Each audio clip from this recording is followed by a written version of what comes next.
Olá pessoal, bom dia, boa tarde, boa noite a todos os senhores que são inscritos no nosso canal Anotações de Processo Civil.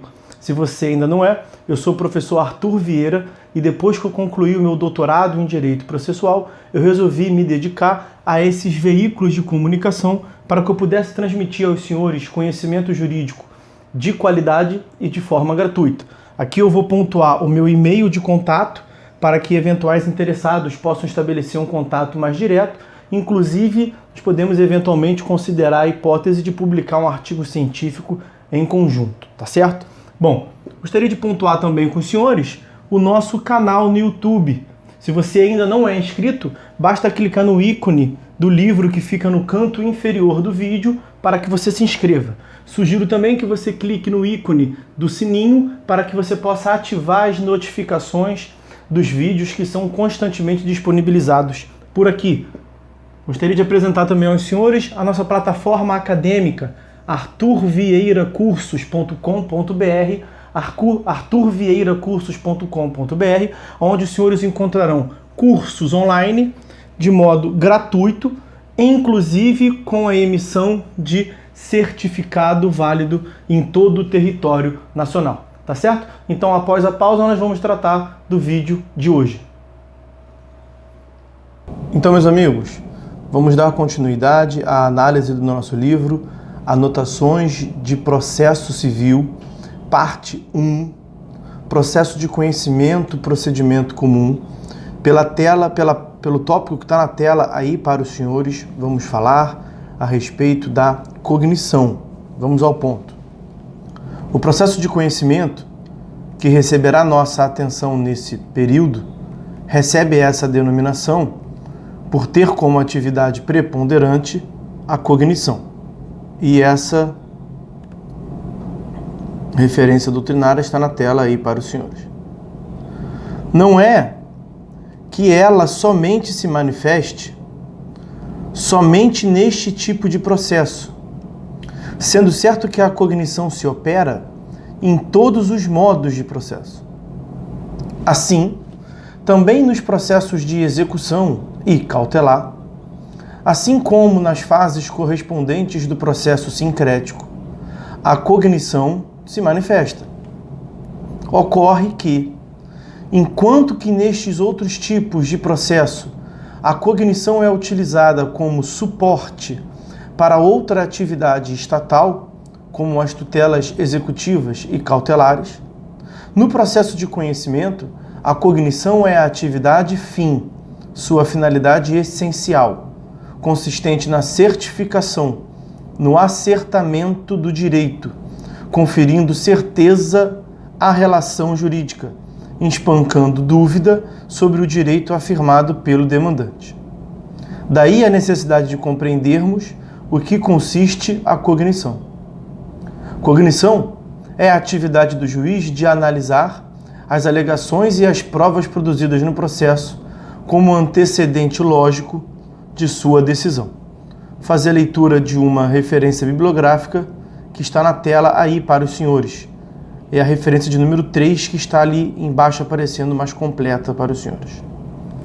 Cognição é prevalentemente um ato de inteligência, consistente em considerar, analisar e valorar as alegações e as provas produzidas pelas partes, vale dizer, as questões de fato e as de direito que são deduzidas no processo e cujo resultado é o alicerce, o fundamento do iudicium, do julgamento do objeto litigioso do processo. Uma outra referência bibliográfica que eu colaciono na tela aí para os senhores.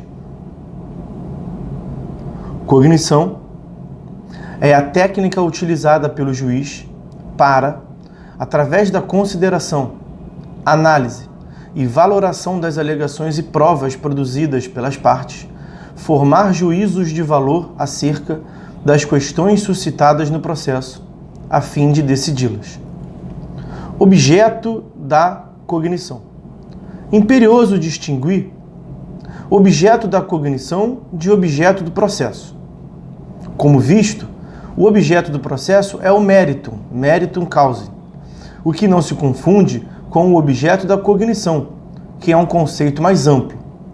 Com efeito, é certo que no curso do processo, o juiz não se depara exclusivamente com questões ligadas ao mérito da demanda. Questões outras também aparecem no percurso. Qual é o objeto da cognição? Sobre o que incide esta atividade do juiz destinada a formar seu convencimento? A doutrina não é unânime quanto ao ponto. Uma primeira teoria sustenta haver um binômio, pressupostos processuais e condições da ação como sendo os objetos da cognição. É a tese, da referência de Chiovenda. A referência normativa está na tela aí para os senhores. Neste passo, é imperioso que recordemos que Chiovenda adota a teoria concreta a respeito do direito de ação, considerando as condições da ação um requisito necessário para o julgamento favorável do pedido veiculado pelo demandante. Daí que, para este autor, o mérito encontra-se imiscuído, misturado nas condições da ação. A próxima teoria é de Fred Didier. Haveria um binômio, questões de admissibilidade ao julgamento do mérito e questões de mérito. Fred Didier. A referência bibliográfica está na tela aí para os senhores. Aspas. O mais correto é realmente dividir as questões em questões de mérito e questões de admissibilidade, sendo que os pressupostos processuais são exatamente as questões de admissibilidade. É que dois são os juízos que o magistrado pode fazer em um procedimento. O juízo de admissibilidade, a validade do procedimento, a aptidão para a prolação do ato final, e o juízo de mérito, juízo sobre o objeto litigioso. Se apenas há dois tipos de juízo, não há sentido em distinguir três tipos de questão. Ou a questão é de mérito, ou é de admissibilidade. Tertium non datum, princípio lógico do terceiro excluído. Essa lógica do Fred Didier, nós veremos adiante, é a que sustenta o fim das condições da ação. Mas, por hora, isso não nos cabe tratar nesse momento. Terceira teoria, haveria um trinômio, condições da ação, pressupostos processuais e mérito. Essa é a doutrina majoritária. Está na tela aí para os senhores, por todos, né? Cândido Rangel Dinamarco, a referência aqui, infelizmente, saiu com o código antigo, 485, o correto, e 487 do CPC de 2015. Uma quarta teoria, haveria um trinômio, questões preliminares, questões prejudiciais e mérito. Essa vem da obra do professor Alexandre Freitas Câmara. Importante destacar, a referência bibliográfica da obra do Câmara vai aparecer na tela aí para os senhores. Importante destacar que os pressupostos processuais e as condições da ação, nesta classificação, fazem parte das questões preliminares. A quinta teoria, haveria um quadrinômio, pressuposto processual, supostos processuais, condições da ação e mérito. Para Celso Neves, supostos processuais são os requisitos de validade do processo. A referência bibliográfica à obra do Celso Neves está na tela aí para os senhores. Mais importante do que definirmos neste momento qual seja a corrente a ser adotada a respeito do objeto da cognição, devemos nos dedicar a algumas noções relevantes. Mérito é o objeto do processo ou o objeto litigioso do processo, delimitado pelo pedido formulado pelo demandante em sua petição inicial, ou seja, pela pretensão veiculada em sua demanda. Importante termos em mente que, por decorrência da inércia da jurisdição, o Estado somente julga aquilo que lhe é pedido. Tem a referência bibliográfica, aqui a referência de nota de rodapé de número 11, a qual eu remeto aos senhores, vai aparecer aqui embaixo. Não tem como a gente ficar lendo todas as referências que nós fizemos, a obra é extensa, então eu remeto eventualmente a leitura dos senhores, está aqui, nota de rodapé de número 11, para quem quiser efetuar a leitura, basta que dê pausa no vídeo e leia com calma aí, tá?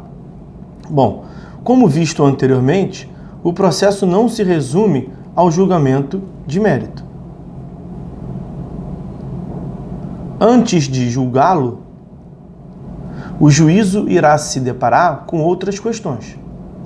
Durante todo o processo, as partes veiculam alegações, tecnicamente chamadas de ponto, e juntam provas dos fatos que compõem estas alegações, ou pontos. Pode ser que alguns desses pontos sejam controvertidos pela parte adversa, ou seja, que lhes sejam opostos argumentos em sentido contrário. Em regra, apenas esses pontos controvertidos são objeto da cognição judicial, pois não faz sentido que o juiz tenha que decidir algo que foi afirmado por uma das partes e que a outra não tenha se oposto, não tenha lhe apresentado nenhum contra-argumento. Daí se afirmar que os pontos incontroversos dão ensejo ao julgamento antecipado da lide, julgamento parcial do mérito. Os pontos controvertidos recebem o nome de questões. O juiz julgará, no momento oportuno, as questões que surgiram no processo. Para Fred Didier, aspas, questão é qualquer ponto de fato ou de direito controvertido, de que depende o pronunciamento judicial. E prossegue, indo além da doutrina tradicional. Mas o vocábulo questão também pode ser entendido como próprio tema decidendum, ou, ao menos, cada uma das partes em que ele se fraciona. Aqui a palavra questão assemelha-se a mérito, que nada mais é do que a questão principal do processo, o seu objeto litigioso. A referência normativa aparece na tela aí para os senhores. Essas questões, alegações controvertidas, podem ser, portanto, relacionadas ao mérito, questão principal, ou externa ao mérito, mas a cujo respeito interessa a análise do mérito. Essas são chamadas questões prévias, ou incidental, resolvidas incidenter tanto, como etapa necessária ao julgamento, que podem ser de duas espécies, questões preliminares e questões prejudiciais. Fazer leitura de uma referência bibliográfica que está na tela aí para os senhores.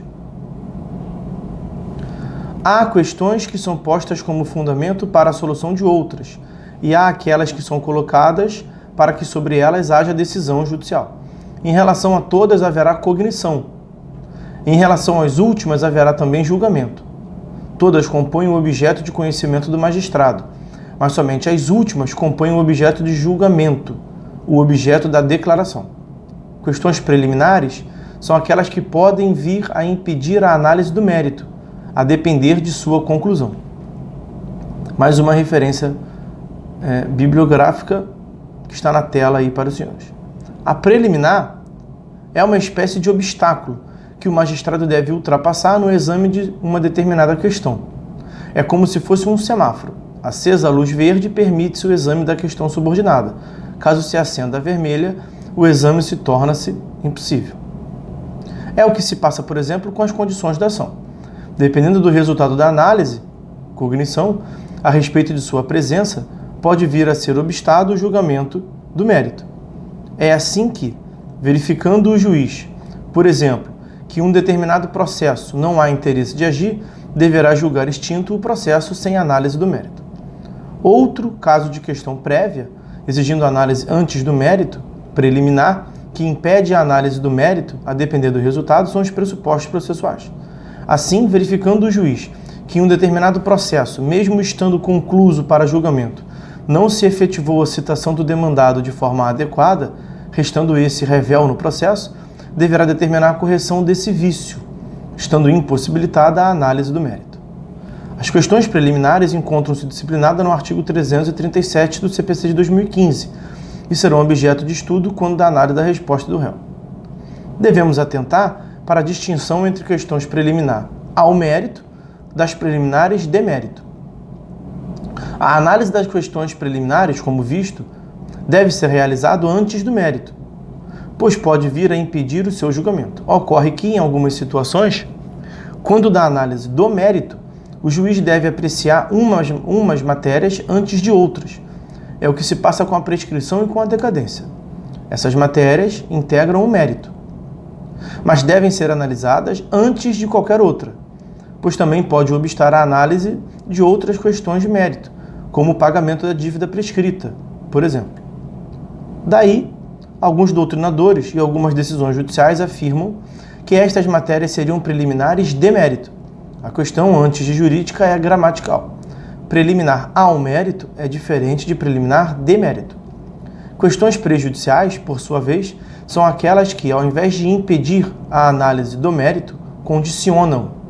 Deverá ser analisada antes do mérito e a sua resolução influencia, direciona o julgamento do mérito.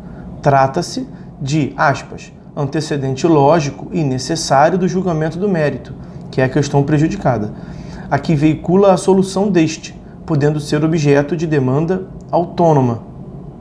A referência bibliográfica dessa leitura, entre aspas, está na tela aí para os senhores. Alguns exemplos ajudarão na compreensão da matéria. Beatriz vai a juízo afirmando ser filha de Diego e pedindo a condenação do réu ao pagamento de verbas alimentares. Ao se defender, o réu alega, dentre outras coisas, que não é pai de Beatriz. Perceba que a alegação de Beatriz quanto à relação de paternidade entre ela e Diego era um ponto, e com a manifestação desse torna-se uma questão. Antes de julgar o mérito, objeto do processo, condenação em verbas alimentares, o juiz deverá se debruçar na análise das alegações e provas, cognição, relacionada à relação da paternidade entre as partes. Dessa forma, essa será uma questão prévia ao mérito. O importante é percebermos que o resultado dessa questão prévia, seja pelo reconhecimento ou pela rejeição da relação de paternidade, não impedirá a análise do mérito. Por essa razão, não estamos diante de questão preliminar. Não impedirá, mas irá exercer forte influência, direcionando a cognição sobre o mérito. Vejamos. Convencendo-se o juízo sobre a inexistência da relação de paternidade entre as partes, em outras palavras, que Diego não é o pai de Beatriz, o resultado do mérito restará condicionado, estando o juízo condicionado a julgar improcedente o pedido. Para concluirmos o estudo das questões prejudiciais, devemos afirmar que, diferentemente das preliminares, as questões prejudiciais podem constar de outro processo. Daí falarmos em questões prejudiciais interna e externa, também chamada de causa prejudicial. Imagine que Beatriz vai a juízo afirmando ser filha de Diego e pedindo a condenação do réu ao pagamento de verbas alimentares. Ao se defender, o réu alega que não é pai da autora e que, inclusive, consta outro processo, uma ação negatória de paternidade, que ele moveu em face da autora, pedindo que se declare por sentença que esta relação não existe. Voltando às correntes a respeito do objeto da cognição judicial, devemos ter em mente que a maioria das divergências são apenas de ordem terminológica. Perceba, então, que as condições da ação e os pressupostos processuais representam questões preliminares, modalidade de questão prévia que impedem a análise do mérito. Algumas das correntes a respeito do objeto da cognição abordam esses institutos de forma autônoma, enquanto que outras as englobam em um instituto mais amplo, como as questões preliminares, como a de Alexandre Câmara, ou questões de admissibilidade ao julgamento do mérito, como Fred Didier. Aí, abaixo, eu colacionei para os senhores um quadro esquemático, contendo ponto, como afirmação formulada pela parte, que pode ser ponto incontroverso ou ponto controvertido. O ponto controvertido vira uma questão. Agora, esse ponto controvertido pode ser a questão prejudicial, a questão principal, mérito, ou uma questão prévia, que deve ser analisada antes do mérito. A questão prévia pode ser preliminar, que impede a análise do mérito, ou prejudicial, que condiciona a análise do mérito, como havíamos afirmado. Classificação da cognição. A doutrina divide o estudo da cognição em dois planos, horizontal e vertical. Quando estudamos o plano horizontal da cognição, estamos preocupados com a sua extensão, com a sua amplitude, saber quais as matérias podem ser objeto da análise pelo juiz. Nesse ponto, a cognição pode ser plena ou limitada. Cognição plena é aquela que não se verifica nenhuma restrição a análise dos elementos que integram o objeto da cognição. Esta é a regra no processo de conhecimento. Aspas. Assim sendo, na maioria dos processos cognitivos, o objeto da cognição é inteiramente analisado pelo juízo, com o que se garante que a sentença resolverá a questão submetida ao crivo do judiciário na forma mais completa possível. A referência bibliográfica do que foi dito está na tela aí para os senhores. Há, no entanto, casos em que a extensão da cognição judicial é restringida por lei. Nessas hipóteses, a cognição é classificada como limitada. É o que se passa, por exemplo, com as ações possessórias. Não se pode discutir o domínio, a propriedade do bem, como as ações de desapropriação e com o inventário, espécies de procedimento especial. Há limitações às matérias que podem ser analisadas e decididas. O plano vertical da cognição diz respeito à profundidade em que cada objeto da cognição deve ser analisado. Fala-se, nesse ponto, em cognição exauriente ou plena, sumária e superficial ou rarefeita. Na cognição exauriente, o pronunciamento judicial se dá lastreado em juízo de certeza, colocando fim à questão jurídica levada a juízo. É a mais profunda das cognições. Por conta desta característica, o ordenamento jurídico permite que essas decisões possam se tornar estáveis e imodificáveis. Daí se afirmar que as decisões jurídicas baseadas em cognição exauriente são aptas a formar coisa julgada. Esta modalidade de cognição é a regra em relação às decisões finais do processo de conhecimento, pois sua função é justamente conferir certeza jurídica em relação à existência do direito afirmado pelo autor. Cognição sumária, por sua vez, é aquela na qual a decisão judicial é proferida com base em juízo de probabilidade, assim entendido aquele em que se reconheça que a existência do direito afirmado pelo demandante é provável, estando presentes fortes indícios. Trata-se de medida que visa combater o efeito nocivo do tempo no processo, tornando efetiva a tutela jurisdicional. Fazer uma leitura aqui de uma referência bibliográfica que foi colacionada, que está na tela aí para os senhores. Nota de rodapé número 25. Possível é aquilo que pode ser verdade, verossímil é aquilo que tem aparência de verdade. Por fim, provável é aquilo que se pode considerar como razoável, ou seja, aquilo que demonstra grandes motivos para fazer crer que corresponde à verdade. Há quem afirme que a cognição sumária permite ao juiz proferir decisão com base em juízo de verossimilhança. Alexandre Câmara afirma, no entanto, que na cognição sumária a decisão é proferida com base em juízo de quase certeza, sendo o juízo de verossimilhança, de mera possibilidade, reservado à cognição superficial. A questão não é meramente terminológica. Ao se falar em juízo de quase certeza, torna-se implícito a necessidade de produção probatória, o que não acontece necessariamente com o juízo de verossimilhança. Os principais exemplos de autorização ao juízo proferir decisão com base em cognição sumária são o da tutela cautelar e da tutela antecipada. A cognição superficial, como já adiantado, é aquela em que a decisão é proferida com base em mero juízo de verossimilhança, sendo possível sua concessão, mesmo não havendo provas das afirmações. Trata-se de um juízo que se produz sobre uma máxima de experiência, decorrente da verificação de frequência com que se produz o fato alegado pela parte. Nota de rodapé número 26, referência bibliográfica está na tela para os senhores. Como é intuitivo, as decisões judiciais baseadas em cognição sumária ou superficial não podem se tornar imutáveis, razão pela qual não formam coisa julgada. E aí, para concluir esse vídeo, tem mais um quadro esquemático. Cognição se classifica no plano horizontal ou no plano vertical. No plano horizontal, ela pode ser plena ou limitada. No plano vertical, ela pode ser exauriente, sumária ou superficial, como nós acabamos de ver. Então, meus amigos, por hora é só. No próximo tópico, no próximo vídeo, nós iniciaremos a análise do processo de conhecimento, procedimento comum, já que nós já tratamos dessa parte introdutória detidamente com os senhores, tá certo? Então é isso, fiquem todos com Deus e até uma próxima.